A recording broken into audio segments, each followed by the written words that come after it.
Welcome to FedScoopTV. I'm Camille Tutti. I'm sitting here with Bobbie Stempfley, who's the Deputy Assistant Secretary of Cybersecurity and Communication at DHS. Welcome. Thank you. Nice to be here. So we're going to talk a little bit about your government career. What was your first government job, and what was the one thing that you really learned from that experience? My first government job was about a year out of college. I came in as an intern in the Department of Army, and I was responsible, the group that I worked with was responsible for taking solutions that we used in garrison at Army bases and finding a way to take them into the tactical environment. And so it was a really unique set of perspectives. But other than the office secretary, I was the only woman in a group of 30-ish male engineers, and they were wonderful, great guys, but they, I have to say, they struggled a little bit in that environment. And one of the things I learned, though, was everything was an opportunity. Everything was an opportunity. I tell a story from time to time. I came in as an intern and walked into my desk and said, "Here's your desk," and there's this huge box on my desk. And it was a box of things they had been saving for months that needed shredded. And they thought that I could just take it to the shredder and stand there for, a week. And I got very angry about this. How dare they think that I could, this was what I was worth. I went to college, all this. And I looked at it and then realized that this was really an unbelievable opportunity. I took the box, I set it next to my desk, and I started reading what was in it. They had just given me 6 months worth of all of the work that this organization had done freely available to me at my fingertips. And so the next day I went to see the gentleman that I was assigned to, my mentor engineer, and I had all these questions. And he goes, "I don't understand. What? I don't get it." And I pulled out the document and I said, "Well, I don't understand why this is this way." And I had all these questions. And I'm not exactly sure how the box got shredded, but it really was this opportunity put in front of me. Not exactly. I didn't exactly see it that way at the beginning. So that's a great story. I learned that there's an opportunity in everything. And was there anything else you did early on in your career that helped kind of shape your path forward? I go back and look at projects and activities that I have been involved in, and one of the things that was a piece of advice somebody gave me that at the time I thought was just way off base, but has proven to be exactly right, and that is that don't shy away from the hard, difficult problems, particularly the ones that are either politically not positive or other people have not succeeded at, sometimes the worst of the worst. Because you can learn so much. The probability of you have effectively a clean field to be successful in, because other people have not succeeded, and so you have the opportunity to make a mark, to have an influence, and to move the ball even a little bit in that environment. And I have found that to be really key to long-term success in that, in sort of over and over and over again, not to shy away from those really difficult problem areas. And what kind of advice would you give young feds who might feel overwhelmed in their roles? So one of the things I love about being a federal employee is you get the scope and scale of problems that aren't seen anywhere else. It's easy to get overwhelmed. You have the kind of oversight that is not seen in other jobs, right?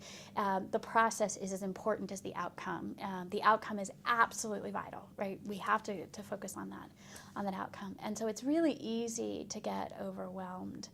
And so advice that I give to folks there is to make sure that they take time and pull their head above the problem they're looking at and look at how much progress they've made, and then look at how much more progress needs to be made.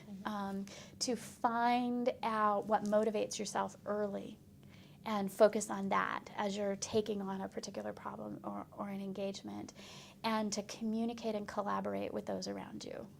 Those seem to be just pinnacle to the success of young feds. More so now than ever. And for you personally, what's the best career advice you've gotten? What's the best career advice I've gotten? So for me personally, I think the best career advice I've ever gotten was not to be afraid of taking risks. I found that in areas in my career where I have been risk adverse, where I have sort of been nervous or anxious about doing something because it might not succeed, those have never been as successful as those where I've said, this is what needs to be done, stood behind my convictions in that environment, argued for my position and the position of my staff if I'm leading a team or if I'm a part of a team, the team itself. The work we do today is about collaborating. It's about working with other people. And so helping a group be not afraid of taking a risk is a challenge. But I find that to be the best piece of advice I've ever gotten. And what are some resources out there for young feds that they can take advantage of if they want to further their careers? So I actually think that the resources are largely endless. It's all about a network of people, whether they be the people you're working with, the people you aren't working with, the people you want to be working with, right? Where is that? And find people to collaborate with who don't solve problems the way you do, who don't think the way you do. That is such an important part. It's a much more difficult conversation.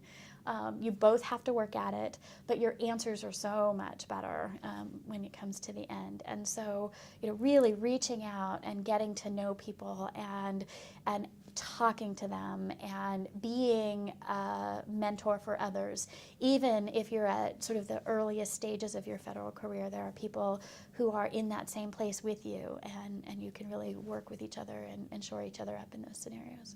And you mentioned the opportunities and the scale. What are some of the other reasons you would recommend someone early in their career to pursue a career path in government? I actually think that being a public servant is an unbelievable privilege. And I think that because we talked about scale, we talked about scope, but we are facing the problems that no one else wants. Right? When I look at the problems handed to the federal government, or that the federal government is required by statute to take on, they are the problems in the seams. They're the problems in the gaps. They are about bringing together things that have never come together before. And so it's about finding a needle in a stack of needles, not finding a needle in a haystack, finding that one needle. The hardest, most rewarding problems, I think, are ones that governments have to solve. Mm-hmm. And I think that is what motivates people. When I talk to Scholarship for Service students, or when I talk at career fairs or other places, I find that particularly when you're early in your career, what you want is something amazing to do. Right? You've just come off of this amazing academic environment if you've gone through college, whether it be your bachelor's, your master's. You've just come out of this amazing academic space where you've really targeted and solved some really wonderful things, and you want to apply that. And the best place to apply it is where the problems are the hardest. And speaking about solving hard problems, what are some of the projects you're currently working on? So we're working on a range of things at DHS, and certainly in CS&C.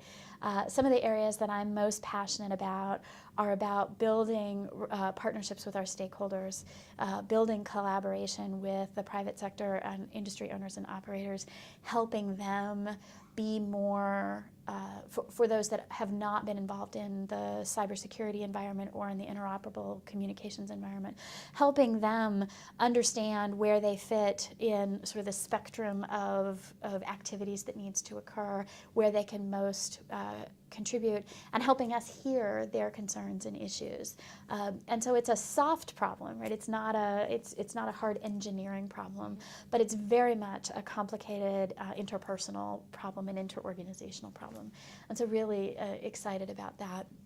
I think the other area where we've been focusing in terms of hard problems is in how to put together a picture of what the environment looks like, right? What are the risks in the cyber environment, in the communications environment the nation's facing, either now or over a course of time, and sharing that in a language that is recognized at the board level, at the CEO level, at the CIO level, and at the technician level.